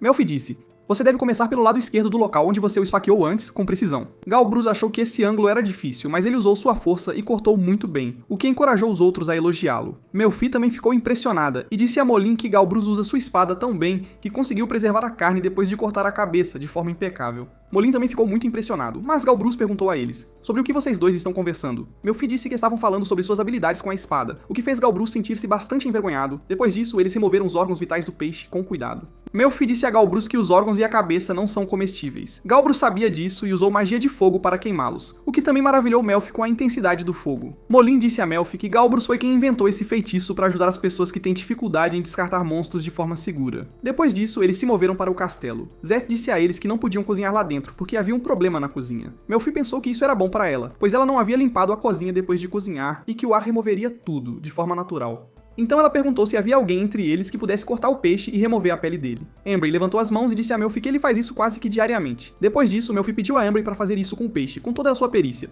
Então Ambrey removeu a pele e cortou o peixe muito bem, o que surpreendeu Melfi imensamente. Melfi disse: claro, este é o calibre dos homens de Galbrus. Então ela pensou que cortar algo que você abateu tão lindamente parecia um desperdício. Mas Ambrey não se importava com isso de forma alguma. Mullen pensou que se fosse amassado e frito seria adequado para ele, e que eles comeriam até ficarem completamente satisfeitos. Melfi concordou com isso e desejou que todos a ajudassem, e os soldados ficaram muito entusiasmados com essa ideia. Depois disso, ela colocou 2 panelas no fogo e fez a temperatura de uma mais forte que a outra, e que ela fritaria o peixe em 2 etapas distintas. Galbrus perguntou a Melfi se ele poderia ajudá-la também. Melfi pediu a Galbrus para vigiar a panela quente, por favor, com atenção. Então Melfi explicou como amassar o peixe, e como eles não tinham ovos, ela misturaria especiarias com farinha e mergulharia os pedaços de peixe na mistura. Então começaria a fritá-los na panela e os deixaria até ficarem bem dourados. Então os removeria da panela, e que ela os colocaria na outra panela para que não secassem de forma alguma. Mas será por um curto período de tempo, para que formem uma aparência externa crocante e sejam suculentos por dentro. E é assim que seus chanas estarão prontos para serem saboreados. Depois disso, cada um deles fez algo, mas Galbrus não conseguiu mantê-los bem no óleo, com a mesma destreza. Quando ele os mostrou a Melfi, pediu que ela o perdoasse, mas Melfi disse a ele que nem todos conseguem fazer da maneira certa na primeira vez. Ela também disse a ele que era comestível e pediu que ele a alimentasse com um pedaço. Galbrus pensou que era um fracasso e Melfi disse: não, está muito delicioso, mas minhas mãos estão pegajosas e vou provar para testar a toxicidade por precaução. Ela abriu a boca para ele alimentá-la, o que fez Galbrus sentir-se bastante envergonhado, mas Melfi disse a ele que estava recém-frito e também pediu que ele soprasse em um deles para ela. Então Galbrus soprou em um para Melfi, e então a alimentou com muito carinho. Quando Melfi provou, sentiu-se maravilhada com sua beleza e que a carne era muito macia, e que o cheiro da massa crocante e salgada combinava perfeitamente com a carne mastigável. Quando Galbrus perguntou a Melfi sobre o sabor, Melfi disse que a carne era irresistível e que o sabor explodia em sua boca quando ela a mordia, de forma intensa. Então Galbrus provou ele mesmo e viu que era muito bonito e que Melfi estava certa de que era muito delicioso. Então Melfi ficou surpresa que Galbrus terminou metade de sua comida, o que a fez sentir um grande espanto e admiração por isso. Galbrus disse que não há mal nenhum em adicionar mais sal também. Então ele sugeriu experimentar um dos pedaços bem-sucedidos. Antes de provar, Melfi pediu a ele para deixá-la provar primeiro para testar a toxicidade, mas Galbrus provou e ficou maravilhado com sua beleza também, e pediu a Melfi para experimentar também, com ele. Melfi disse que também é muito bonito e fofo, e é leve, então você pode comê-lo para sempre, sem parar. Galbrus sugeriu preparar ambos porque haverá aqueles que preferem um ou outro. Então ele pediu a Molen para experimentar, o que deixou Molen muito feliz e satisfeito. Depois disso, eles prepararam ambos os tipos, e os soldados também provaram ambos os tipos. Após terminarem, Melfi agradeceu a Galbrus por ajudá-la, e disse que ela gostou muito, muito, porque ele estava com ela ao seu lado. Galbrus viu que o que importava era que Melfi estivesse se divertindo. Então Galbrus perguntou a Melfi: "Vamos comer lá fora?" Melfi disse: "Claro, com certeza." E que ela pediu ao cozinheiro do castelo para trazer vegetais e pão, e que eles arrumaram as coisas no grande salão, com todo cuidado. Ela pediu a Galbrus para ir lá e desfrutar de um delicioso café da manhã. Então ela pediu a Molin para acompanhar Galbrus até lá, para que ele pudesse preparar a melhor refeição para o homem do momento com toda a honra. Então Molin agarrou Galbrus, o que irritou Galbrus um pouco. Mas Molin disse a ele que ninguém mais comeria a menos que ele comesse primeiro. Então Galbrus olhou para Melfi e Melfi disse a ele que viria depois de descartar o óleo e disse a ele para adicionar sal de acordo com seu próprio gosto pessoal. Então Mulan puxou Galbrus para dentro e depois disso Melfi pensou que Galbrus fez tudo isso por ela. Mas ela sempre lhe diz que está animada para encontrar outros monstros, mas ela deve ser muito cuidadosa e pensar sobre o que ele quer também com atenção. E quando ela estava limpando, Zet e Embry vieram até ela e disseram que a ajudariam com a limpeza, e que 3 pessoas são muito melhores do que apenas uma pessoa sozinha. E depois disso, Melfi lhes apresentou Carne e perguntou o que eles achavam dela. E ela perguntou a Zet se era de Zana também, e Embry viu que tinha muito óleo. E Melfi disse a eles que era carne da barriga e que não era adequada para fritar, então ela não queria servi-la a outras pessoas de forma alguma. Mas Zet disse que parecia apetitoso para ele e comeu. E Embry, depois de comer, disse que estava muito delicioso também, e pensou que seria ainda mais saboroso com suco de fruta azeda. E Zet disse que pediu para trazerem frutas para o café da manhã e talvez eles tivessem algumas por lá, disponíveis. Então Melfi disse a eles: "Vamos nos apressar antes que a fruta acabe completamente." E depois disso, eles se moveram para dentro do castelo, e os 3 se prepararam muito bem para atacar a comida. Mas quando encontraram muitos soldados comendo da comida que eles haviam preparado, com grande apetite. Então Galbrus chamou Melfi para se juntar a ele, e depois que Melfi se juntou a ele, ele disse a ela que eles voariam depois de comer, e pediu que ela comesse bem. E Melfi pediu a Galbrus também para comer até ficar completamente satisfeito. Então Galbrus começou a comer, e Melfi descobriu que essa era outra maneira de comer, e ela imitou Galbrus, e descobriu que tinha um sabor muito bom, e que ela podia comer também sem sujar suas mãos de forma alguma. Então Zet apresentou a fruta azeda, sobre a qual haviam falado antes. Então Melfi pegou uma delas e a colocou na carne, e quando ela provou, o sabor da carne ficou ainda mais bonito. E ela se sentiu maravilhada com isso, e que comê-la se tornou muito mais fácil, e que isso seria útil para sistemas digestivos fracos ou para aqueles com pouco apetite de fato.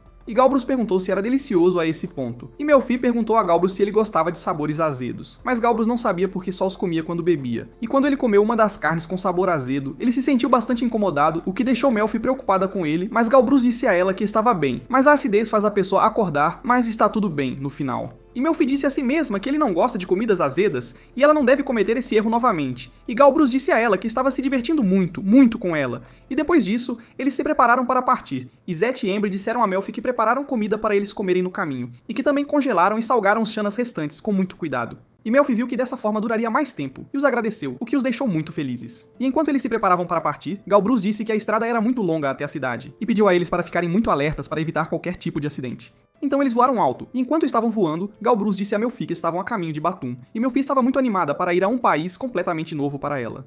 Melfi disse a Galbrus que ele não havia dormido na noite anterior, e Galbrus disse a ela que estava bem e que estava tomando isso, então mostrou a ela a xícara verde com um sorriso. Melfi pensou que Galbrus não gostava daquela xícara, mas ele disse a ela que nunca havia dito isso e que na verdade ajudava a ficar acordado, o que a surpreendeu bastante. Melfi então disse a Galbrus que ele precisava descansar e disse que ela poderia ir com Zet ou Mulan em vez disso, o que deixou Galbrus muito irritado, e ele a interrompeu antes de dizer que estava apenas brincando de forma leve. Ele disse a ela que comprou aquela xícara verde para ela porque ela gostava, e disse a ela para não fazer isso, ou seja, não depender de outros homens, o que fez Melfi rir de seu comportamento. Galbrus então pediu a ela para não rir do que ele disse também com tanta intensidade. Melfi começou a se perguntar sobre a vida de Galbrus em sua terra natal e pensou em como todos os seus cavaleiros o amavam e o respeitavam profundamente. Enquanto continuavam voando, Melfi perguntou a Galbrus quantas cidades existiam em seu país naquele momento. Ele disse a ela que tinham 30 cidades 17 anos atrás, mas agora apenas 12 restavam. Melfi pensou que a redução deve ter sido causada por uma seca e uma fome muito severa. Galbrus disse que eles chamavam aquele período de os desastres naturais, de grande proporção. Durante aquele tempo, o antigo duque havia morrido, e Galbrus foi nomeado em seu lugar. Isso chocou Melfi, já que um duque morrendo em uma fome parecia muito estranho para ela. Ela pensou que talvez ele tivesse morrido de uma doença ou de um acidente infeliz, de alguma forma. Galbrus então explicou a Melfi que um grande número de monstros havia aparecido na floresta Erzani e eles não haviam conseguido matá-los. O poder mágico dos monstros havia crescido rapidamente, e eles conseguiram cercar a cidade inteira, sem deixar escapatória. Melfi não havia imaginado que as coisas estivessem tão ruins assim.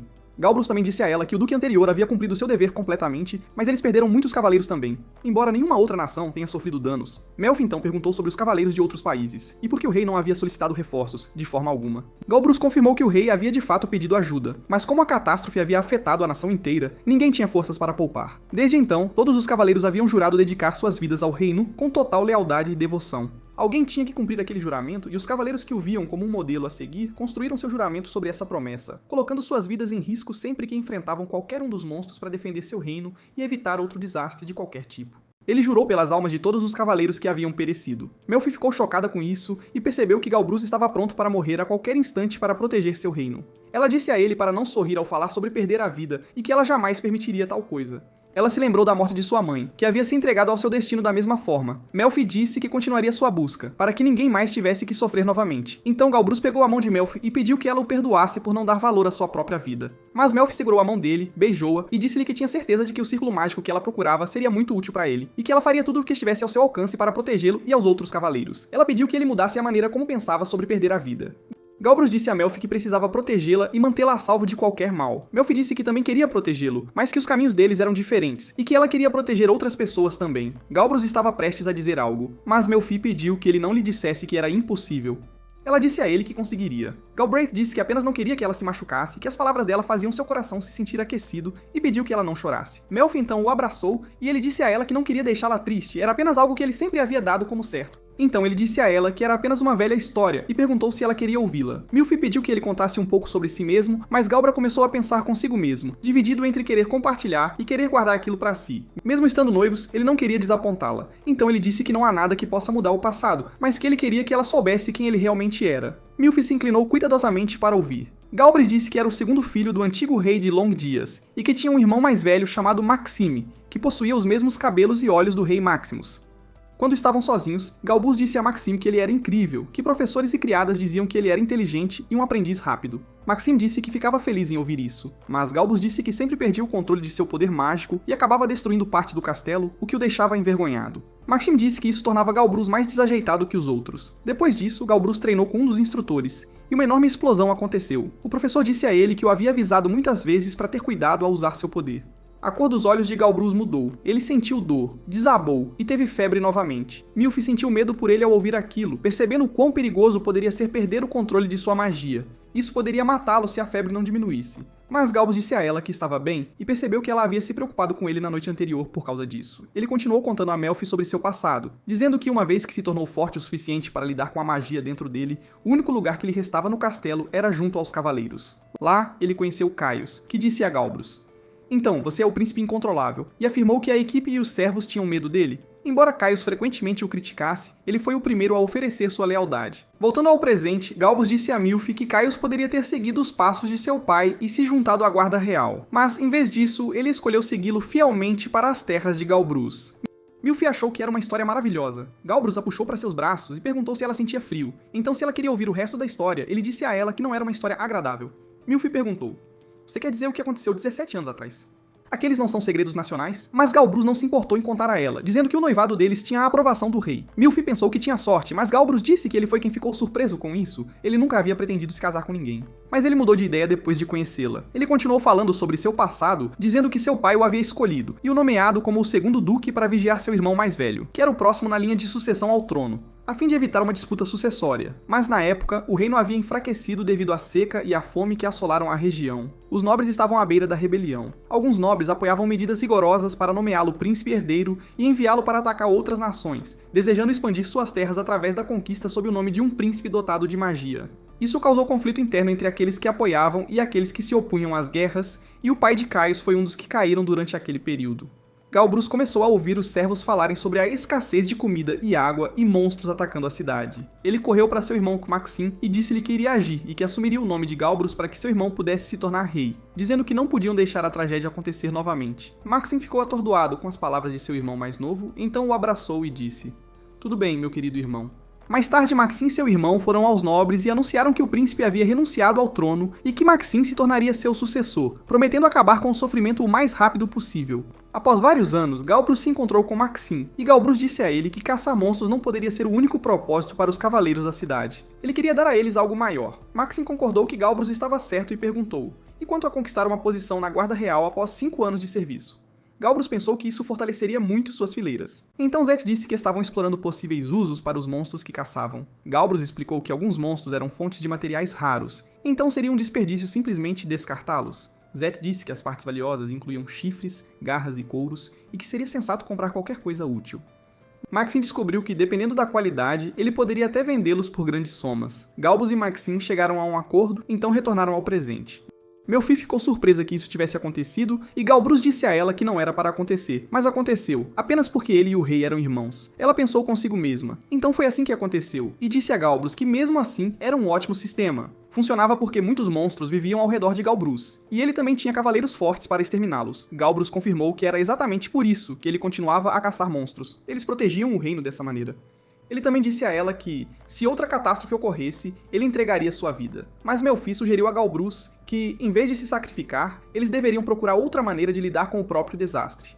Galbrus perguntou a ela se isso era sequer possível. Melfi disse que os monstros continuavam aumentando em número e que havia um limite para quantos poderiam ser caçados. Galbrus sentiu que alguém tinha que enfrentar isso de qualquer forma. Melfi perguntou se ele realmente planejava se sacrificar, embora ela não quisesse isso de jeito nenhum. Ela disse a ele que se sua nova pesquisa sobre a extração de magia de criaturas vivas, ou melhor, a extração de toxinas mágicas, fosse bem sucedida, então os monstros poderiam parar de perder o controle e atacar as pessoas. Dessa forma, ele não teria mais que arriscar sua vida. Melfi também disse que se ela aprendesse a extrair toxinas mágicas enquanto a criatura ainda estivesse viva, ela poderia até preparar carne deliciosa dos monstros enfurecidos. Galbrus ficou maravilhado com as palavras dela e a beijou na cabeça, o que a fez corar profundamente.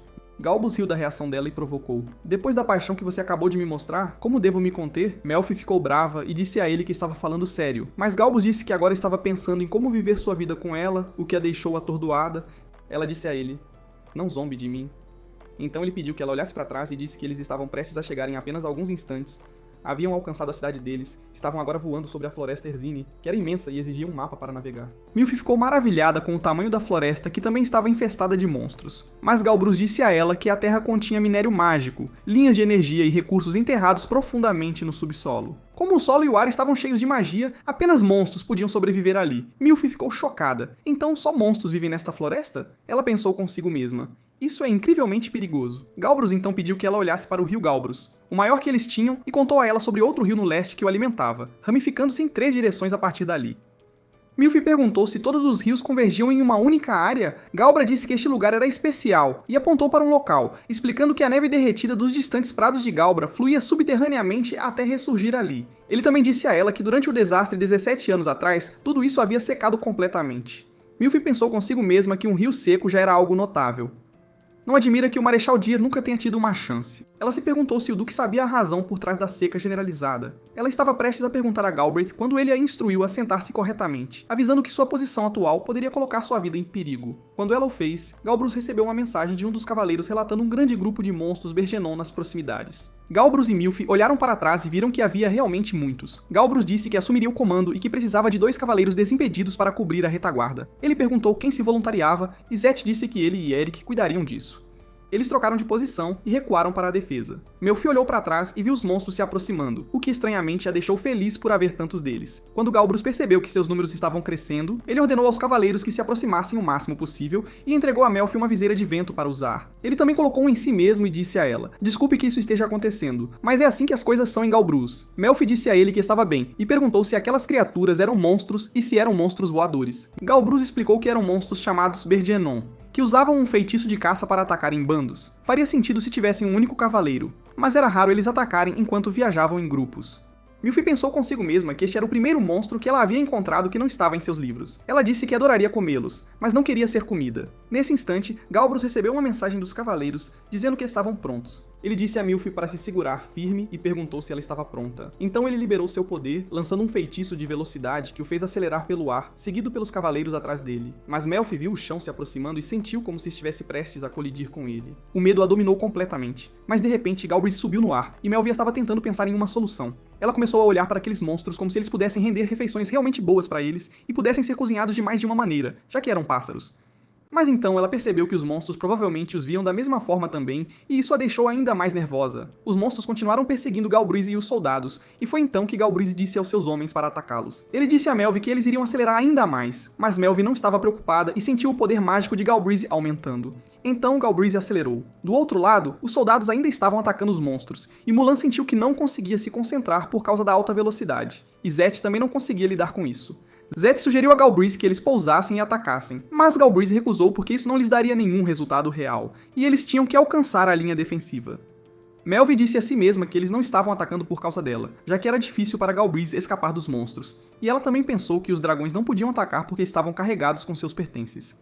Ela também disse a si mesma que não era inútil, mas ainda era um fardo. Ela pensou que se jogasse seus pertences em direção aos monstros, isso os dispersaria. Ela sugeriu a ideia a Galbraith, mas ele recusou. Então ela disse a ele que a bolsa estava armadilhada, mas não conseguiu terminar de falar por causa do vento forte, e Galbraith disse a ela para não falar para não se machucar. Mas Melvi sugeriu que eles poderiam atacar usando o selo em sua bolsa, e Galbraith recusou isso também. Melvi, no entanto, era teimosa. Galbraith a abraçou, sussurrou em seu ouvido com um sorriso e disse a ela que havia cavaleiros esperando por eles na linha defensiva, ela não deveria se preocupar. Melvi disse a si mesma que ele estava sorrindo para ela daquele jeito, apenas para fazê-la se sentir segura, mas ela tinha que ajudá-lo, e ela começou a pensar novamente. Ela abriu sua bolsa e começou a procurar por algo que pudesse ajudar, e encontrou um copo que era a passagem da névoa. Ela queria usá-lo para drenar a magia deles, mas já estava cheio e continha o sangue de Chanice, então não podia absorver mais nada. Mas ela se lembrou de quando Galbraith lhe disse que isso poderia ser usado para criar uma arma destrutiva. Ainda assim, ela viu que apenas jogá-lo neles não geraria tanto poder e havia muitos monstros, e aquela garrafa não seria suficiente.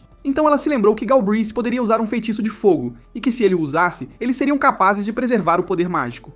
Então Melvi tirou outra coisa. Enquanto isso, do outro lado, os monstros ainda não haviam desistido, o que irritou Mulan. Mas Melvi começou a se preparar para aniquilar os monstros. Ela ia escrever cada feitiço que conhecia, e transformá-lo em um círculo mágico. E ela queria escrever o nome completo do Duque, mas não sabia o nome completo dele, o que a chocou. Então Melvi perguntou a Galbraith o nome completo dele, e quando ele o disse, Melvi o escreveu no recipiente. Depois disso, ela colocou o recipiente na boca de Galbraith, para que ele pudesse lambê-lo. Mas quando Galbraith viu o recipiente, ele disse a ela: "Isso é sangue de Chanice?"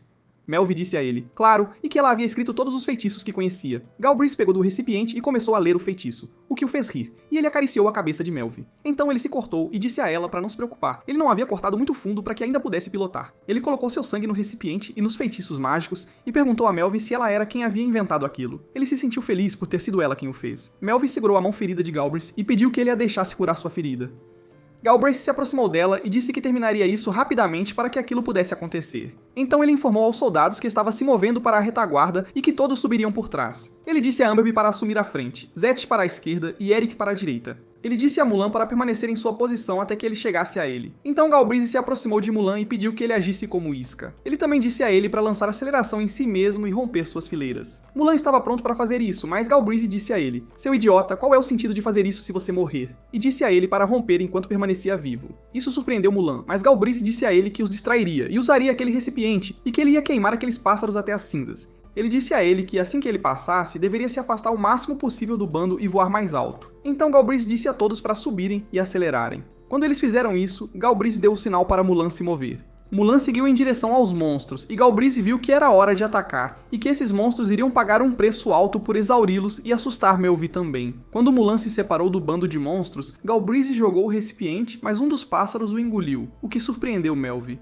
Galbraith disse a ela para não se preocupar e fechar os olhos, então uma enorme explosão ocorreu no meio do bando de monstros. Galbraith disse que todos os feitiços estavam prestes a ativar agora, o que chocou Melvi, e ela perguntou a Galbraith se ele estava brincando ou não, o que fez Galbraith rir. Ele disse: "Minha noiva nunca me decepciona", e disse a ela para se animar porque ela iria se sair muito bem em sua cidade. Isso atordoou Melvi, mas Galbraith disse que normalmente seria impossível criar um círculo mágico sob essas condições, e que este seria o pequeno segredo deles. Depois disso, eles olharam para o recipiente e os feitiços ativaram, causando uma explosão massiva. Scythe pensou que isso era um exagero em termos de carnificina, enquanto Galbraith estava feliz que os monstros haviam sido feitos em pedaços. Então Mulan foi até Galbraith e disse a ele: "Isso foi incrível."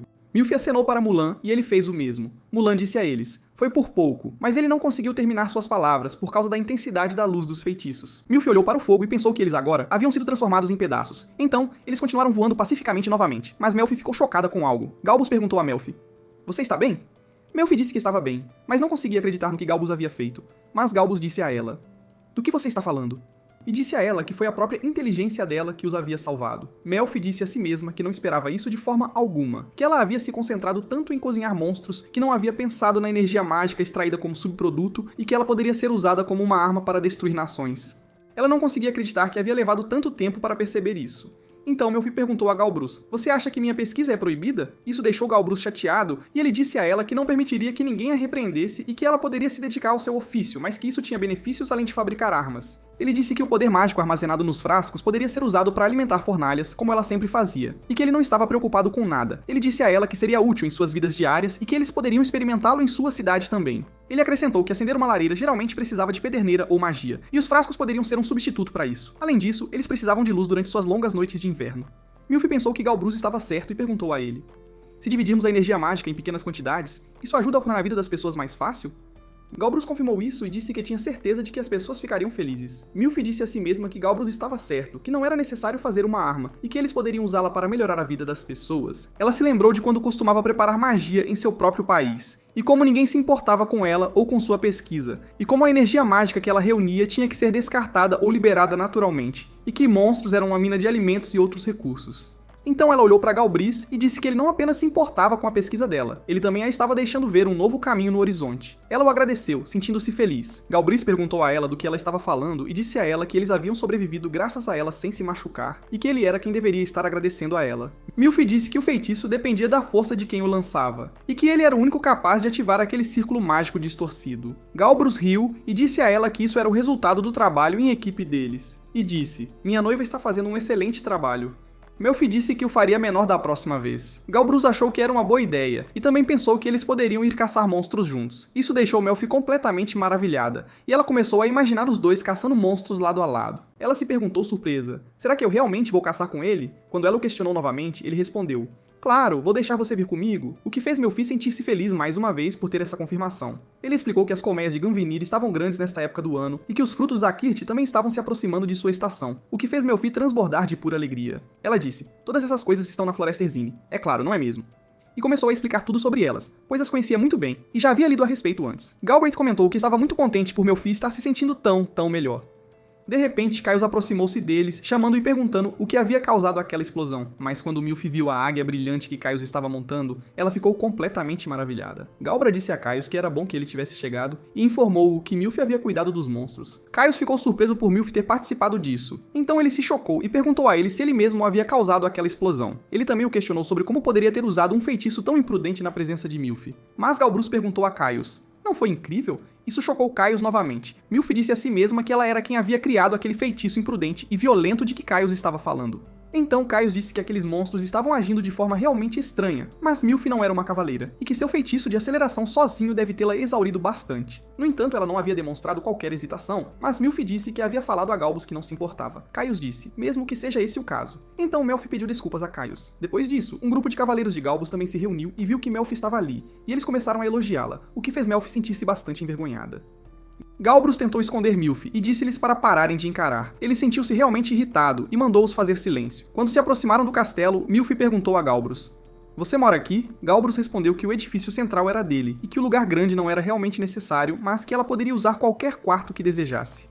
Melfi perguntou se aquele era o castelo dele, e disse que teria acreditado que era um castelo real se ele tivesse lhe dito isso. Galbraith explicou que aquilo era uma cidade, e que gerações atrás havia sido construída para combater monstros, e que, após muitos anos, havia se expandido e se tornado a cidade que ela estava vendo agora. Ele disse que aquilo era a fortaleza deles, e alguns a chamavam de cidade-fortaleza. Melfi comentou que, se aquela era a cidade-fortaleza, então os monstros da floresta deviam estar vindo de todas as direções. Galbrus respondeu que, às vezes, e explicou que a maioria dos monstros vivia nas planícies e atacava as carruagens que viajavam pelas rotas comerciais.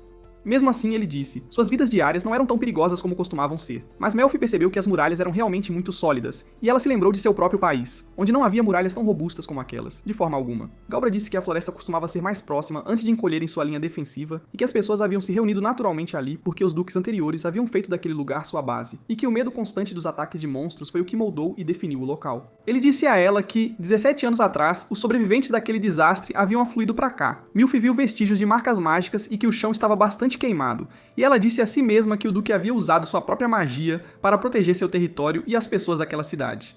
Então Galbrus deu um tapinha nela e disse que não era mais tão ruim e que não havia nada com que se preocupar. Em seguida, Mulan e Zed se aproximaram de Galbrus por ambos os lados. Mulan disse a Milf que ela estava se sentindo cansada daquela viagem, mas que Zed estava muito feliz por tê-la com eles. Galbrus disse que iriam pousar e pediu a Mulan que lhes dissesse para abrir o portão militar. Eles abriram o portão e Caius aproximou-se de Galbrus e disse que esperaria no edifício principal, e então partiu. Galbrus entrou pelo portão e depois disso ele informou Milf que havia uma barreira mágica no céu acima deles, então eles entrariam por baixo. Ele também lhe disse que aquilo consumia grandes quantidades de energia mágica, por isso não podia ser mantido permanentemente, e que ele pensava que o haviam erguido por causa dos monstros voadores. Milf perguntou a Galbrus se era possível que eles lançassem outro ataque. Galbrus não sabia, mas tinha que ser cauteloso todos os dias. Então ele lhe disse que eles finalmente haviam chegado e entraram na cidade, o que deixou Milf completamente atônita. Havia pessoas acenando para Milf, e ela retribuiu o cumprimento, ainda maravilhada com a beleza daquela cidade.